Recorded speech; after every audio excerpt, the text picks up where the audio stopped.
Hello बच्चों, क्या हाल चाल। एकदम बढ़िया, मस्त। तो बच्चों, हम लोग रे ऑप्टिक्स को स्टार्ट कर चुके हैं। जिन बच्चों को जानकारी नहीं है उनको बता देना चाहता हूं कि रे ऑप्टिक्स जो हम लोगों की रुकी हुई थी उसे मैंने फिर से कंटिन्यू कर दिया है। और कल हम लोगों ने उसकी रुकने के बाद पहली क्लास करी थी, जिसमें हम लोगों ने बात करी थी गोलीय पृष्ठ पर अपवर्तन को जाना था। हम लोग जानते हैं कि गोलीय पृष्ठ हमारे पास दो प्रकार के होते हैं बेटा, तो एक अवतल पृष्ठ और एक उत्तल पृष्ठ। तो हम लोगों ने कल की क्लास में अवतल पृष्ठ पर अपवर्तन किस प्रकार से होता है उसको जाना था। बहुत ही बेहतरीन तरीके से उस क्लास को हम लोगों ने सीखा था। जिन बच्चों ने अगर उस क्लास को ना लिया हो तो उनसे मेरी एक ही गुजारिश होगी कि सबसे पहले उस क्लास को अच्छी तरीके से समझ लें, ताकि इस क्लास में अगर आप आए हैं तो उस चीज़ को और भी बेहतरीन अंदाज से सीख पाएँ।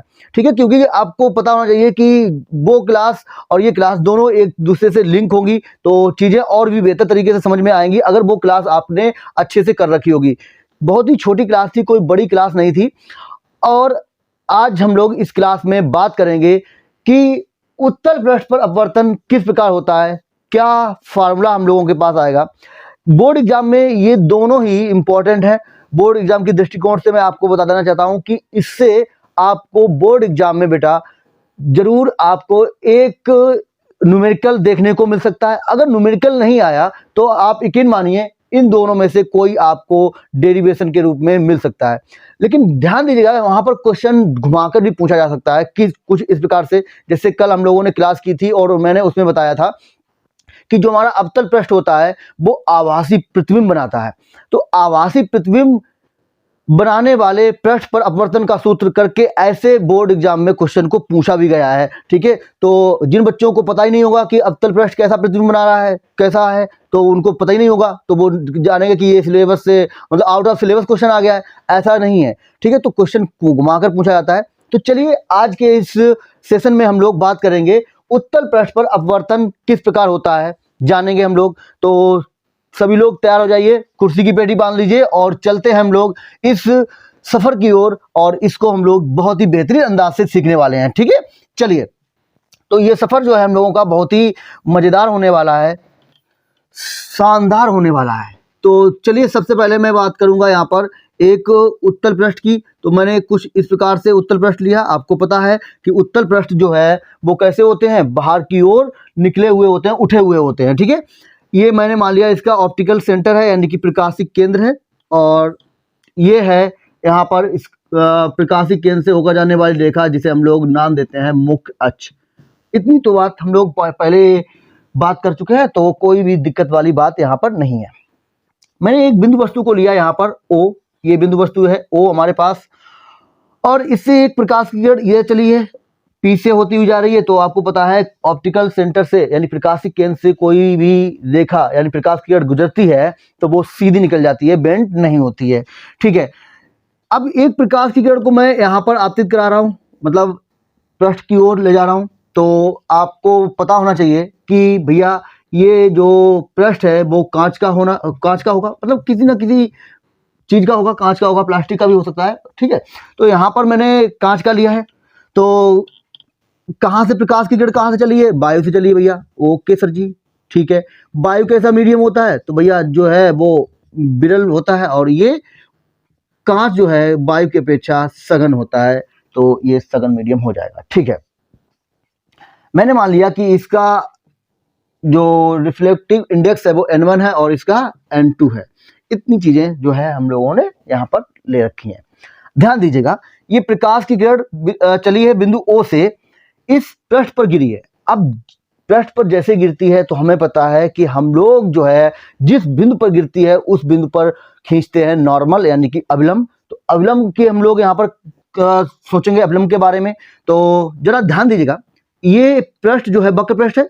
अगर मैं इसको पूरा घुमा दूं तो ये कुछ इस प्रकार से एक गोला बनेगा, या वृत्त बोल सकते हैं, तो कुछ इस प्रकार से बनेगा। तो वृत्त है या गोला है तो उसका केंद्र होता है, और उस केंद्र को ही हम लोग बोलते हैं उसका सेंटर ऑफ कर्वेचर, यानी वक्रता केंद्र। उस वक्र का, उस पृष्ठ के लिए क्या बोलते हैं, वक्रता केंद्र, सेंटर ऑफ कर्वेचर।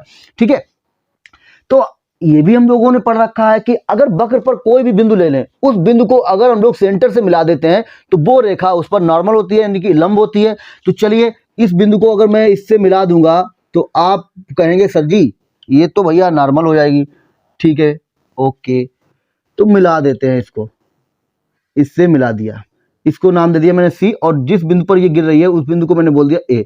ये सी एन जो है वो नॉर्मल है, कोई दिक्कत तो नहीं, यहाँ तक समझ में आ रही है चीजें, ठीक है। अभी तो हम लोग रे डायग्राम बना रहे हैं, और एक बात मैं आपसे बोलना चाहता हूँ कि रे डायग्राम जो है ऑप्टिक्स के लिए बहुत ही इंपॉर्टेंट है।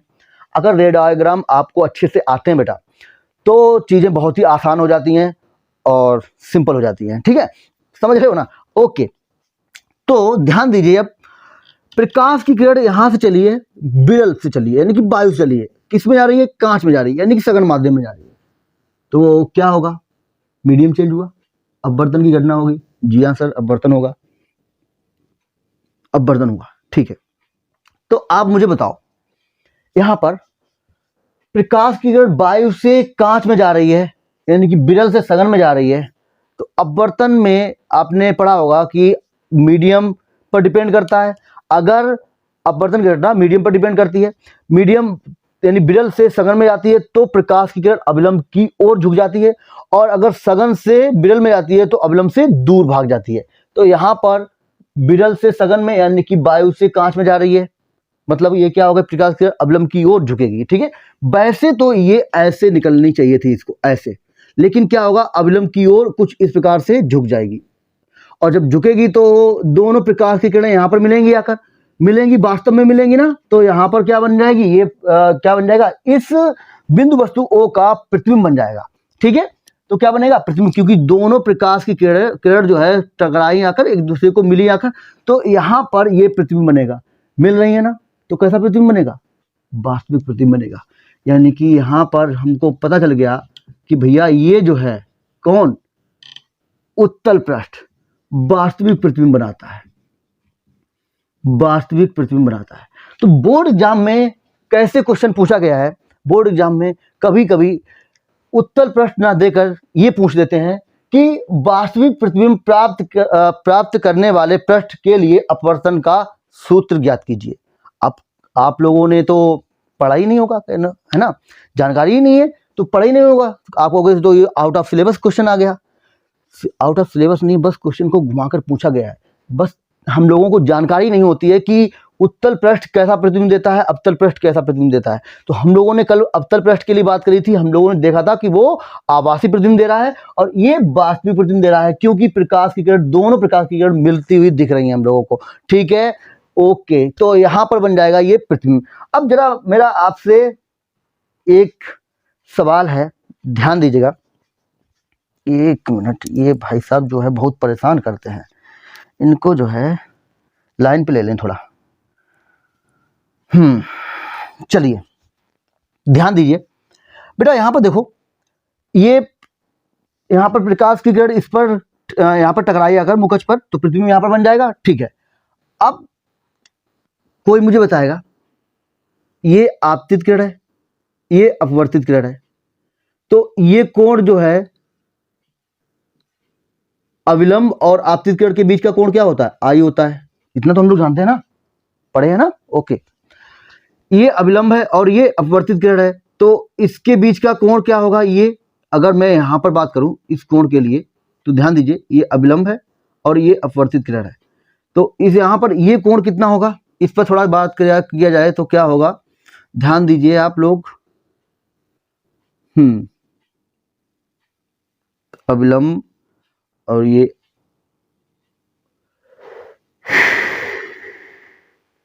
हाँ जी, तो ये कोण हमारे पास आर होगा, ठीक है।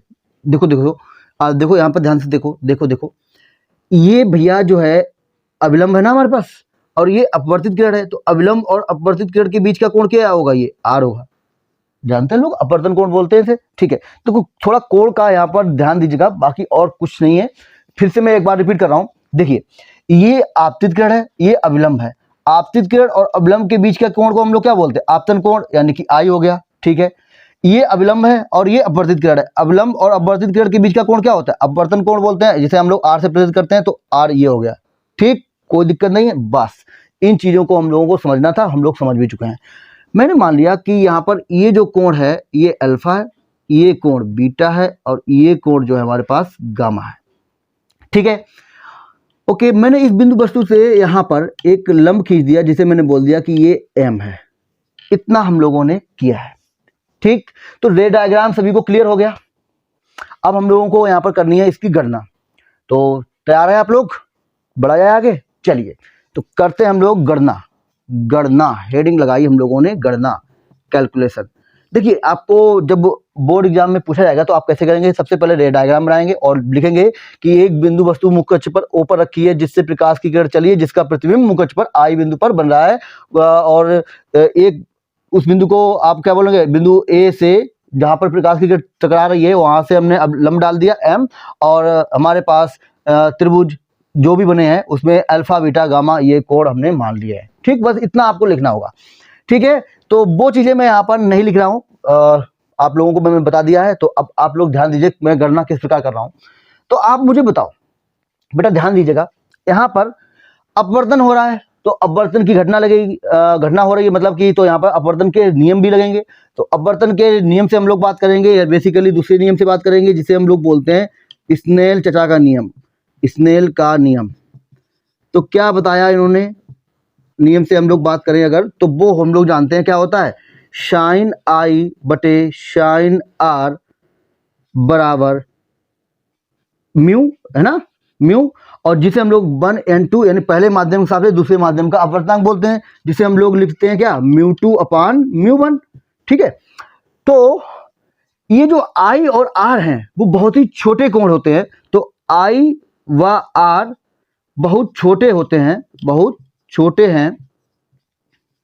तो छोटे के लिए आपको मैं बता दूं कि मैथमेटिकल में साइन आई बराबर आई और साइन आर बराबर आर हो जाता है अगर कोण बहुत ही छोटा होता है। ठीक है, तो यहाँ पर साइन आई जो होगा वो आई के बराबर और साइन आर जो होगा वो आर के बराबर वैल्यू दे देगा। तो ये इस वजह से यहाँ पर अगर इसकी वैल्यू रख देंगे, साइन आई की जगह पर आई और साइन आर की जगह आर अगर हम लोग रख देंगे बेटा, तो देखिए चीजें कुछ इस प्रकार से हम लोगों को दिखती हुई नजर आएंगी। आई अपान आर बन जाएगा बराबर μ2 अपान μ1 हो जाएगा। यहां से अगर मैं बात करूं तो μ1 इंटू आई हो जाएगा बराबर μ2 इंटू आर हो जाएगा। इसे बोल दिया मैंने समीकरण नंबर 1। क्लियर, यहां तक तो समझ में आ गया सभी को, कोई दिक्कत वाली बात नहीं है।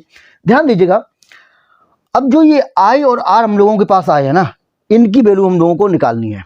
तो इनकी वैल्यू कहां से निकलेगी भैया, चित्र से निकलेगी, यानी कि जो हमारे पास रे डायग्राम बन के आया है उससे निकलेंगी। तो वहां से बात करेंगे। आई और आर कहां पर है, ये आई दिख रहा है और ये आर दिख रहा है, तो बात करेंगे। चलिए देखिए, तो ध्यान दो, हम लोग यहां पर आई को निकालने जा रहे हैं, ध्यान दीजिएगा। तो मैं सबसे पहले त्रिभुज, किस त्रिभुज की बात करूं जिसमें हम लोगों को आई मिल जाए। तो त्रिभुज हमको दिख रहा है ओ ए सी, यहां पर ये त्रिभुज दिख रहा है। इस त्रिभुज में ये कोण देखो बहिष्कोण है, बाहर का कोण है, बहिष्कोण मतलब बाहर का कोण है। तो ये आप लोगों ने पढ़ा होगा कि कोई अगर त्रिभुज है हमारे पास, ये मान लो ए कोण है, ये बी कोण है, ये कोण सी है और ये कोण हमारे पास कोई मान लो डी है। तो ये जो कोण डी है वो इन दोनों अंता कोणों के योग के बराबर होता है, यानी डी बराबर हो जाएगा ए प्लस बी।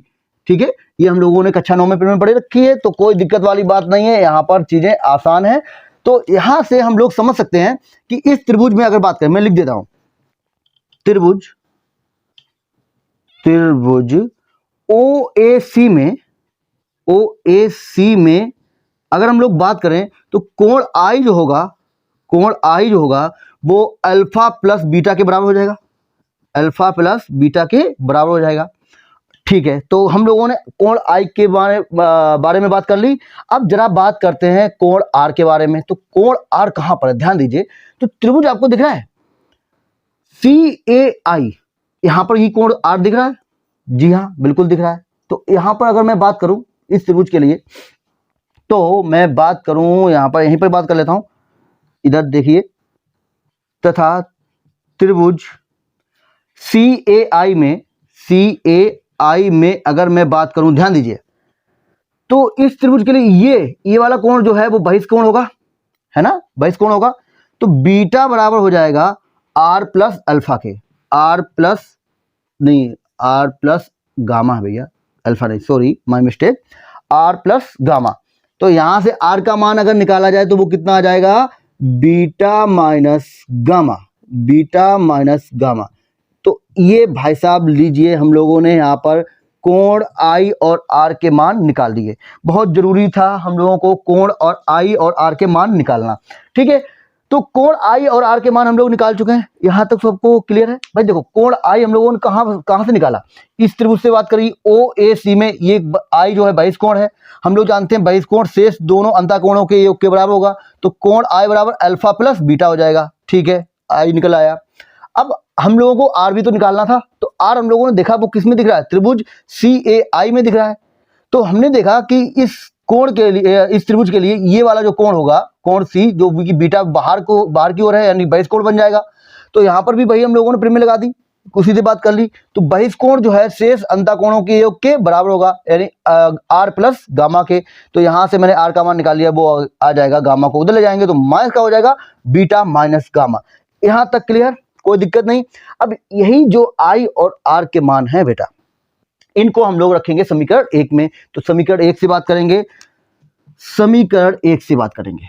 ठीक है, ध्यान दीजिएगा, समीकरण 1 से। ओके, तो समीकरण 1 क्या है बेटा हमारे पास, म्यू1, आई का मान कितना है, वो है अल्फा प्लस बीटा, बराबर म्यू2, आर का मान कितना है, beta minus gamma, gamma. Okay clear, कोई दिक्कत नहीं। चलिए अंदर गुणा करते हैं हम लोग, तो ये मिलेगा म्यू1 अल्फा प्लस म्यू1 बीटा बराबर म्यू2 बीटा माइनस म्यू2 गामा। कोई दिक्कत वाली बात नहीं है, क्लियर हुआ? तो बीटा वाले को एक तरफ कर लिया जाए, हाँ जी, बीटा को एक तरफ कर लो, निकाल लो, बीटा को एक तरफ कर लो। तो मैं इसको उधर ले जा रहा हूं, इसको इधर लाऊंगा, प्लस का हो जाएगा। तो ये मिलेगा हमको म्यू2 माइनस म्यू1 बीटा मिल जाएगा हमको कॉमन। और यहां पर चाहे आप रुक जाइए 1 मिनट, हम लोग इसको यहीं पर छोड़ते हैं, इसको हम लोग समीकरण 2 बोल दे रहे हैं। ठीक है, देखिए अभी समझ में आ जाएगा अच्छी तरीके से। हम लोगों ने यहां पर कॉमन ना लेकर ऐसे रखा और इसको ही समीकरण 2 बोल दिया। अब जरा ध्यान दीजिएगा, ये अल्फा बीटा गामा है क्या, ये अल्फा बीटा गामा हम लोगों ने जो कोण माने वही है। तो जब आई और आर बहुत छोटे हैं तो ये कोण भी बहुत से जो कोण होंगे अल्फा बीटा गामा, वो भी कैसे होंगे, छोटे होंगे। यानी यदि आई व आर छोटे हैं तो अल्फा बीटा व गामा भी छोटे होंगे, ऑब्वियस सी बात है, भी छोटे होंगे, छोटे होंगे। अगर ये छोटे हैं तो अल्फा को मैं 10 अल्फा के बराबर, बीटा को मैं 10 बीटा के बराबर, और गामा को मैं 10 गामा के बराबर लिख सकता हूं। मैथमेटिकल टूल्स में हम लोग इसका यूज करते हैं, मैथ में यूज करते हैं कि अगर कोण छोटे हैं तो उनको हम लोग 10 अल्फा यानी कि 10 के रूप में लिख सकते हैं। यानी अल्फा को मैं 10 अल्फा, बीटा को 10 बीटा, गामा को 10 गामा लिखा जा सकता है। ओके, तो अल्फा बीटा गामा की ही वैल्यू निकालनी थी, तो वो 10 अल्फा के पदों में आ गई। और 10 के बारे में अगर हम बात करें तो हम लोग जानते हैं 10 बराबर होता है लंब बटे आधार। क्या होता है, लंब बटे आधार। तो लंब यहां पर ध्यान दो, पहले अगर मैं अल्फा के लिए सोचूं, ठीक है, अल्फा के लिए, तो ये अल्फा दिख रहा है, तो यहां पर 10 अल्फा क्या होगा, इस त्रिभुज में ओ ए एम में अगर बात करें तो ध्यान दो, यहां पर 10 अल्फा निकालना है, तो वो क्या होगा, लंब, लंब हमारे पास क्या है, ए एम, आधार क्या है, ओ एम। तो ये आ जाएगा A M upon O M. चीजें आसान है, ध्यान दीजिएगा। 10 बीटा इस त्रिभुज में दिख रहा है, बीटा है, तो यहां पर 10 बीटा निकालना है, तो ये लंब हो जाएगा ए एम, आधार कितना, एम सी, आधार एम सी। ओके, 10 गामा निकालना है, तो इस त्रिभुज से बात करनी पड़ेगी, इसमें गामा दिख रहा है, तो यहां से इसके लिए ये लंब ए एम और आधार कितना है, एम आई, एम आई। ठीक है, ओके, यहां तक चीजें क्लियर, कोई दिक्कत वाली बात नहीं है। ध्यान दीजिएगा बेटा कि ये जो कोण जब छोटे हैं तो दर्पण का द्वारक भी तो छोटा होगा।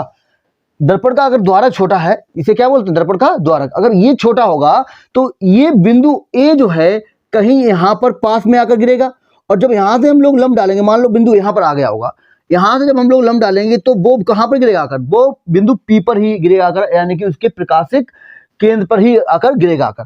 तो उस स्थिति में आप देखेंगे कि जो M वाला बिंदु होगा वो कहाँ पर मिल जाएगा हमको, वो बिंदु P पर ही आ जाएगा। मतलब कि यहाँ पर जो OM वाली दूरी होगी वो OP बन जाएगी। OP सर जी OP, तो इसको मैं लिख सकता हूँ AM बटे OP।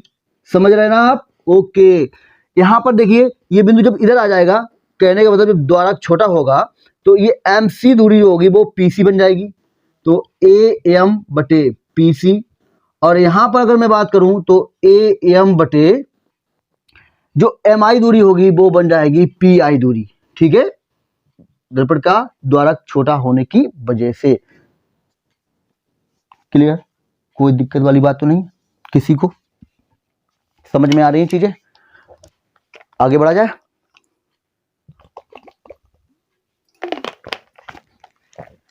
तो बच्चों देखिए, हम लोगों ने यहाँ पर अल्फा बीटा गामा, चूंकि बहुत छोटे कोण थे तो मैं उन अल्फा को टेन अल्फा, बीटा को टेन बीटा और गामा को टेन गामा के पदों में लिख सकता हूँ। टेन अल्फा इस कोण से हम लोगों ने निकाला, वो आया AM बटे OM, क्योंकि लंब बटे आधार होता है। ऐसे ही टेन बीटा टेन गामा का मान निकाल लिया। चूंकि दर्पण का द्वारक बहुत ही छोटा होगा, क्योंकि I और R छोटे हैं, तो ये भी छोटा अगर होगा तो ध्यान दीजिएगा, ये जो लंब हम लोगों ने डाला बिंदु M यहाँ पर मिला आकर, ये बिंदु A जो है पास में आकर कहीं होगा, यहाँ पर कहीं द्वारक जब छोटा होगा, यहाँ से जब लंब डालेंगे तो वो बिंदु M जो है बिंदु P पर ही गिरेगा आकर। उस केस में आप देखेंगे कि OM वाली दूरी जो होगी वो OP बन जाएगी, तो मैंने उसको लिख लिया। ऐसे ही जो MC दूरी होगी वो PC बन जाएगी, और जो MI दूरी होगी वो PI दूरी बन जाएगी। क्लियर? तो अल्फा बीटा गामा की वैल्यू आ चुकी है, इनको हम लोग समीकरण 2 में रखेंगे। तो हम लोग बात करेंगे समीकरण 2 से अब। तो समीकरण 2 से बेसिकली हम लोग क्या कर रहे होंगे, अल्फा बीटा गामा की वैल्यू रख रहे होंगे। तो μ1 अल्फा की वैल्यू कितनी है, AM बटे OP, AM बटे OP प्लस μ1 बीटा की वैल्यू कितनी है, बीटा की वैल्यू है AM बटे PC, AM बटे PC इज इक्वल टू, यानी कि इक्वल का निशान, μ2 बीटा की वैल्यू कितनी है, AM बटे PC, AM बटे PC माइनस μ2 गामा की वैल्यू कितनी है, वो है बेटा AM बटे PI, AM बटे PI। हाँ जी बच्चा, हम लोगों ने कुछ नहीं किया, बस अल्फा बीटा गामा की वैल्यू पुटअप कर दी। अब जरा देखो ध्यान से, आप लोग दोनों तरफ हमको कुछ दिख रहा है। जी हाँ, AM कॉमन लेंगे तो AM से AM गया, कट जाएगा, तो यहां से कितना बचेगा हमारे पास, μ1 upon OP plus μ1 upon PC is equal to μ2 upon PC minus μ2 upon PI। यही तो बचेगा ना हमारे पास, कोई दिक्कत नहीं है। तो बच्चा आप ध्यान दीजिएगा, ये जो OP PC PI जो दूरियां हैं, इनके बारे में जरा सोचते हैं, विचार करते हैं। क्या करते हैं? विचार करते हैं। चलो तो बात करते हैं OP PC और PI के बारे में। इनकी वैल्यू निकालते हैं। कहां से आएंगी? यहां से आएंगी ना। ध्यान दीजिए, OP दूरी क्या है?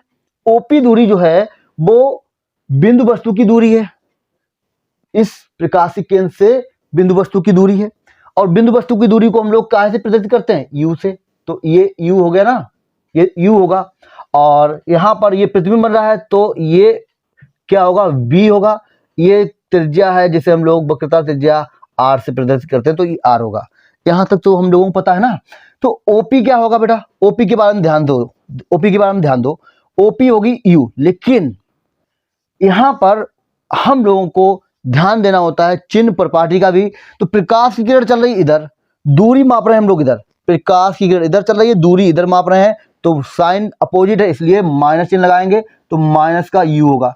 अरे समझ रहे हो? यहां तक तो समझ में आ रहा होगा ना, क्लियर है ना, कोई दिक्कत तो नहीं है भाई। प्रकाश की किरण इधर चल रही है, दूरी हम इधर माप रहे हैं, तो दोनों अपोजिट हो गई, तो जो साइन कन्वेंशन होता है उसके जरिए हम लोग इसको कैसे लेंगे? निगेटिव लेंगे, तो ये माइनस का हो जाएगा। ध्यान रखिए, हमेशा अगर प्रकाश की किरण के चलने की विपरीत दिशा में दूरी मापेंगे तो निगेटिव ही होगी।